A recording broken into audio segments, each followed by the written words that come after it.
My least favorite thing to do is to admit when I'm wrong. The CK859 is a watch that I'll gladly admit I was kind of wrong about. When they first released this back in April, I believe, when I saw it, I kind of brushed through it. I thought it was a very boring watch. I still think it's not the most exciting watch out there, but I thought it was boring. I thought it was just another reissue that Omega was doing.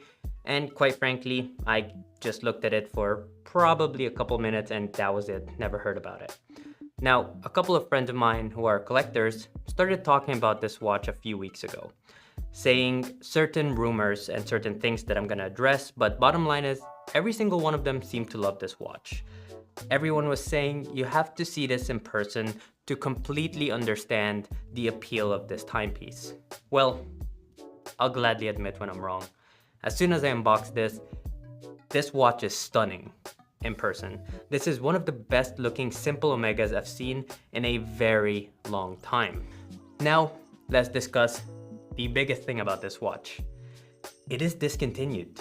This watch was released around April, so it only has a production run of 6 months. Yes, 6 months, give or take. Bottom line is less than 1 year production run. I believe this is one of, if not the lowest production run Omega's ever done. What does that mean for the collectability of this watch? Probably nothing. I think it's probably a marketing stunt. I think they just wanted to do something like this so they would have a watch that has a very low production run. But if you do like this watch, and I do, I think now is the time to buy it because with only 6 months, there's only a handful of them out there. And it is a cool watch. Don't go crazy just because it's discontinued, but 6 months production run is pretty low, and whether or not it's a marketing stunt, it's still really low, and if you like this watch, I would go get it. The 859 pays tribute to watches from the 1930s.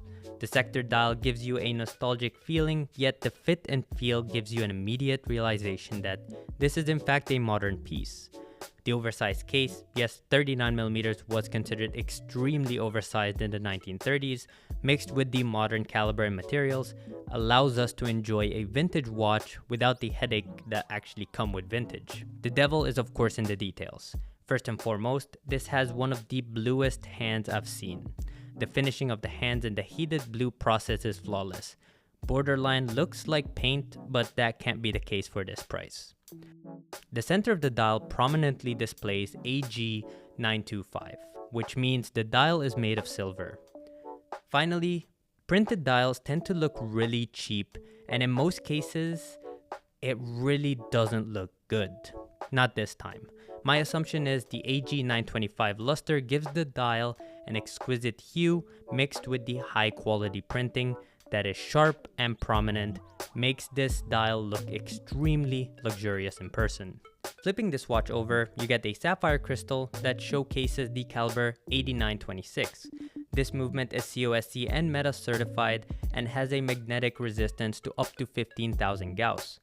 You also get a free-sprung silicone bound spring, double barrel system, and 72 hours of power reserve. Let's not forget the coaxial escapement as well. Omega will never let you forget that they have the coaxial escapement. Now the best thing about this movement is the fact that it is manual wind for nerds like me who love being inconvenienced, and the jump hour function, which makes this a great watch to travel with.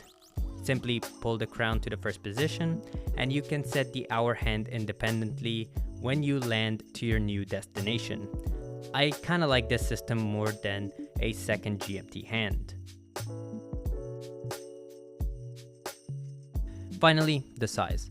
39mm by 11.7mm and 46.2mm lug to lug. Needless to say, it is stupid comfortable on my 6.5-inch wrist. Overall, I would say the 859 is a great watch for the money.